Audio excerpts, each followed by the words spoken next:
The Life-Changing Magic of Tidying Up is a book that has sold several million copies, written by a Japanese author, Marie Kondo. And the subtitle is The Japanese Art of Decluttering and Organizing. A friend of mine told me about this book. I hadn't heard of it. I don't know how I missed it, but I did. And I got this book, and I bought a couple of copies for the bookstore. So if this intrigues you, please make sure you stop at the bookstore afterwards.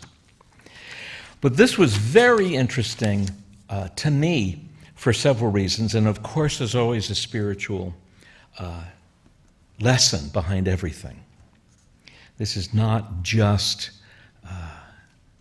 how to manage your stuff, even though that's what a lot of this book is about. Any of you in the design professions or related fields, Sandy, Rovetta, can really be blessed by this. There are all kinds of amazing things. It tells you about how to organize your clothes and your closets. And when you begin to tidy up, don't do a little bit at a time, but give your entire self to this project that you're going to really do something completely different.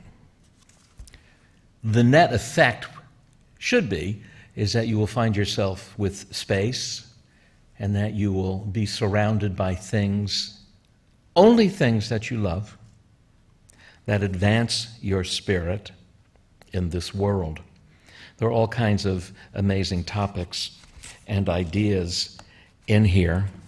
We'll get to how to deal with books in a minute. One of the chapters is called The Secret of Energizing Your Closet. Yes! It says, decorate your closet with your secret delights and transform your closet into a space that gives you the thrill of pleasure. Well, don't you want to know more about that? Books. What do we do with all the books we have? We have too many books. The recommendation about books is to keep only books that belong in your hall of fame. Those are her words. She goes through all kinds of great ideas about how to organize your books, how to sort them, and how to decide which books belong in your hall of fame. But she also mentions a variety of things which kind of brought me up short. Ideas such as, if you have a book that you're going to read someday, someday means never get rid of it. It's like your clothes. If you didn't wear an item of clothing this winter, you're never going to wear it again. Get rid of it. Every year we've done a thing called the 100 Thing Challenge, where I invite everybody to get rid of 100 things. It's always easy to get to 30. You can get to 30 in a heartbeat. Getting to 50 is really easy too. From 50 to 100 is very challenging. I got rid of 130 things this week in preparation for this, and I'm committed to releasing another 100. What is fascinating, though, especially about buying books, is anybody a book hoarder like I am? Yeah, thank you. What's fascinating about it is that it's too easy to buy books now because of Amazon. And the easier it is to purchase something online, the less important it becomes to us ultimately. When book collecting was a thing, when there was such a thing of hunting for a book, you were always on the lookout for something special, and you went to every store and to every book fair hoping to find something. That is over. It's either on Amazon or Advanced Book Exchange, or it doesn't exist. And even as I have bought books that I was looking for the longest times, click, shows up the next day, put it on the shelf, never read it. There is a direct correlation between the amount of time and energy you invest in acquiring something and how important it really is to you. And if it doesn't require time or energy, things don't really take on much meaning for us anymore. It's fascinating. This is true of music. Remember the old days when you would go through bins and bins of albums? You remember that actual motion of flipping through things and then taking them out and reading the back? And you'd get home, and what would you? You'd open the album and you'd sit there and you would have a listening experience. You'd listen to the whole thing. And I know I'm not alone now. If I need a piece of music, I'll go to iTunes, I'll click. I know it's there in my mix. Sometimes I don't even listen to them.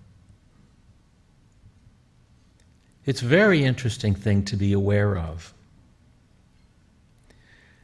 The things that you have invested time and energy and spirit into acquiring, maybe those are Hall of Fame things. Maybe you should keep them. But maybe there are other things that you can get rid of. There is a reason for this, and I will get to that. I do need to find one piece here, and I can't seem to. But one of the big items that she talks about are things that are called in Japan komono, not kimono, the article of clothing, but komono, which are odds and ends by definition. Do you save buttons? Throw them out. Do you save plastic cartons that electronic equipment comes in? I might need it, throw it out. How many extension cords do you have at home? Throw them out. Give them to somebody else. I have an entire bag. Now, there are, things that I don't throw out here in the church. I've got an entire bag that is filled with cords for machines we probably don't even own anymore. Probably like a fax machine from 1972. What are these things? I don't know, but you might need them. Don't throw them out. Tons of things. I hope to God nobody saves aluminum foil anymore. I know things, my grandparents did that kind of thing. Where you'd get the aluminum foil and you'd get the wrinkles out, and then you'd fold it up, and you might need that again. You don't need it. You don't need it. Get rid of it. One of the things she says is that one of the habits that creates the most clutter in our lives is keeping similar items in different places. And the list that she goes through is like, how many tubes of toothpaste do you think you have in your house? And in how many different places are they going to show up? I had a thing here. Has everybody seen our office in our storeroom? Maybe not everybody. I invite you sometime. We got a tiny little office here. I had tools in 4 different places. I mean, like a hammer and pliers and a wrench and things like that. But I realized as I was going through this, I was looking for a hammer during the week. I had tools in 4 different places. I had them in the storeroom. I had them in one side of the storeroom. I had other tools on the other side of the storeroom. I had some tools in a box in the room where the Xerox machine is. And then I had another box of tools that was in my office. I kept going, now, where is that wrench that I'm looking for? And it didn't even occur to me to combine the tools in one place. But I wasted an hour and a half. When I was thinking about that kind of thing in particular, so here begins the lesson. I wonder if we have ideas or beliefs stored in different places as well. And what does that mean? If it's a positive idea, something I want to do, Or even a feeling that might be a healing for you, like, I'm actually okay, just the way I am. Where do you have that feeling stored? Do you have it stored in the file that says maybe? Do you have that filed in the in the file that says someday? Do you have that stored in an area that says you wish? Do you have the feeling that I'm actually okay as I am, stored in a location that is labeled absolutely? That's for all of us to think about and to decide, but I can guarantee you that you do. We have split our best ideas and our deepest beliefs in a variety of locations, none of which add up to a belief system, none of which add up to a full 51%, if you will, of being in an affirmative place. I know there are folks, bless your hearts, probably not in this particular ministry, but have the thing, I wonder if I really will go to hell. This comes up, you would be surprised how often this comes up, okay? Well, I might need that. You might need it. Well, but that's a family heirloom, that I'm not good enough and I might go to hell. I can't get rid of that. Why can't you get rid of it? Well, there's an unconscious feeling. That's what my parents and my grandparents gave me. It's not anything that Spirit gave you directly. Somebody told you that maybe you weren't good enough. Somebody told you that, you weren't right with God and you weren't going to go to heaven, and you bought it. And not only did you, humanity, buy that, but you put it in storage and you're paying for it. It's taking up space in the consciousness or the hard drive that is your consciousness. And I used to pick on Reverend Tricia about storage, and she has healed her issue with storage, and she does not have a storage unit anymore. So can we give Reverend Tricia a round of applause, please? Stand up, Tricia. Yay! Bless her heart, it took her 15 years. You know how much money Americans spend on storage units? $24 billion in 2014. $24 billion in storage units. This is not storage that, like, a moving company will take somebody's furniture, put it in storage for 90 days, and then deliver it. These are personally owned storage units that did not exist 40 years ago. There are 40,000 individual businesses. Now, that's great, right? But, here's the deal, because this is the only problem I don't have. You know that about me. I do not have a storage unit. I've got a million other issues. Somebody was smart enough to figure out, oh my gosh, here's another human addiction I can make money on.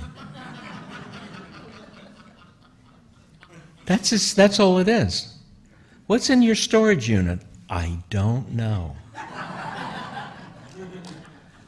A bed. A bed, it's full of mold. What if it's in a storage unit? Why do you have a bed in a storage unit? Is your storage unit free? No. What do storage units cost, anybody? $100 and something a month. For the love of God, that's a car payment. If that was your life. That might save somebody else's life or get them to go to school in another part of the world or another neighborhood of Los Angeles. $24 billion a year. That is weighing you down. And here's the thing about storage and stuff. It is preventing you from being fully present. That's why it's really quite serious. If you're worrying about my storage unit and what's in my storage unit, and you're paying checks for it, you're not preparing for the next adventure in your life. You're still paying a fine for the past. The same with stuff that we have in our house. If you don't use it, you can release it.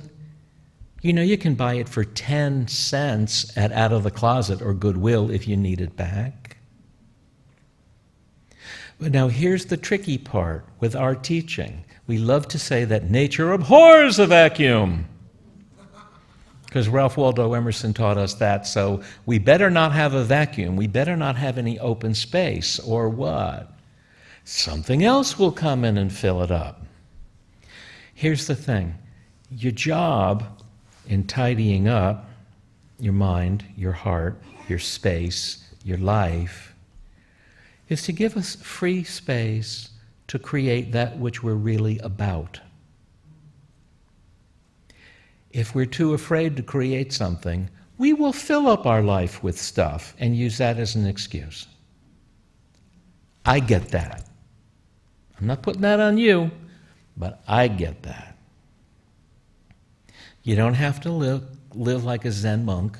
That's not necessarily what I'm recommending or what's required. But for those of us that have too many books, and that's me, as I was going through this exercise, I thought, it probably would be better for me to release every book and put my energy in writing one, than saying, well, I might need to look at that again, I might need that, and there are things that I do need for the work that I do. But it probably would be better for me to devote the energy into writing one book than having 300 at home.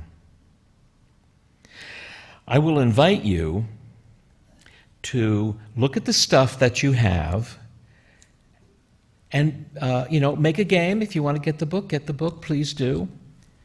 And really do something, really get into it, really create a space where you understand that wherever it is you live, under whatever circumstances, this is a studio for your soul to be working in.